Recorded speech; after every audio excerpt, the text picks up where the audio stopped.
With no fees or minimums on checking and savings accounts, banking with Capital One is like the easiest decision in the history of decisions. Kind of like choosing Charles Barkley in a pickup game. We'll take Barkley. Ha! First pick. Sorry, kids. Yep, even easier than that. And with our top-rated app, you can bank anytime, anywhere, making Capital One an even easier decision. Okay, here's the plan. Pass me the ball every time. This is banking reimagined. What's in your wallet? New consumer accounts only. Approval required. Terms apply. Capital One N.A. member FDIC. We are going to expose an NFL handicapping myth brought to you by OffshoreInsiders.com, the top sports handicapping site in the world, led by me, Joe Duffy, CEO of OffshoreInsiders.com. I've been featured on ESPN, Bleacher Report, CBC, just all kinds of stuff, multimedia throughout the world. Winningest NFL handicapper ever. My picks have been public since 1988. And yes, I'm a score phone legend. Get my picks in football, basketball, all sports at OffshoreInsiders.com. Now let's take a look at NFL splits in betting. If you watch all of our videos or listen to our podcast in real time, you'll know that we recently exploited a myth, and it really applies in every single sport, but we demonstrated in Major League Baseball about how so many people say, take a look at teams that are much better at home than they are on the road, and then they will tell you, well, you maybe want to lean towards betting these teams at home and against them on the road. False.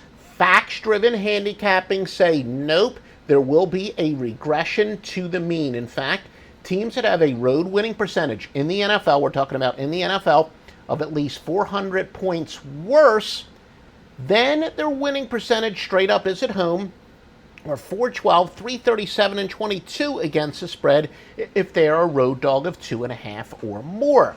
And again, the spread, by the way, if you eliminate the point spread completely, it still turns a profit, but a little bit better when they're getting at least 2.5 or more, which corroborates that the perception is that this team is more likely to lose. Remember, the public always likes to bet on the favorite or the teams they think are most likely to win. But again, teams that are much better at home than they are on the road actually are good spread plays on the road, because we're not what we are is betting on overreaction and perception. In fact, such teams that are much better at home than they are on the road are 655 and 720, a losing proposition, unless they are a huge underdog at home. So in reality, if a team is much better at home than on the road, you want to bet against them at home and for them on the road. That will level off. The exceptions to the rule is if they are actually big road favorites or big home underdogs. And again, big home underdogs generally do pretty well. So the basic conclusion is it's not a massive edge per se, but a very solid edge, and all part of the compiling the evidence, all part of coming up with a winning pick.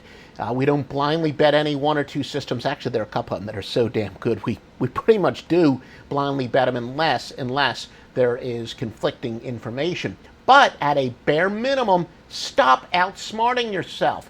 You may be making this very common mistake, and there's a pretty good chance you are, because, look, I read stuff from other handicappers and listen to the theories and podcasts, and then I test them. And there are so many handicappers out there that, quite frankly, that's the reason why most handicappers last a year or 2 years in the business and then they return to working at gas stations or being waiters, because they just say, well, this sounds like it makes sense and I really think I'm a genius, and then they give you losing picks. But at the minimum, stop outsmarting yourself. If you see a team that is much better at home than on the road, don't go with this square belief that you want to bet on them at home and against them on the road. So for top sports picks that are based on facts, and they win. This is why I have been around since June 1st, 1988 as a full-time gambler and handicapper, going back to the score phone days. Joe Duffy's picks at OffshoreInsiders.com. Call 1-888-FARMERS to switch, and you could save an average of $470 on your auto insurance. That's a lot of money in just a few minutes. With savings like that, you could be lounging on an impractical amount of ornate and overpriced throw pillows you bought for your couch. But you won't, because you're better with money than that. That's why you're calling us in the first place. Call 1-888-FARMERS to get a quote today. We are farmers. Bum, bum, bum, bum, bum, bum. Based on average nationwide annual savings survey data July to December 2020. Underwritten by Farmers Trucker Fire Insurance Exchanges or affiliate. Products not available in every state.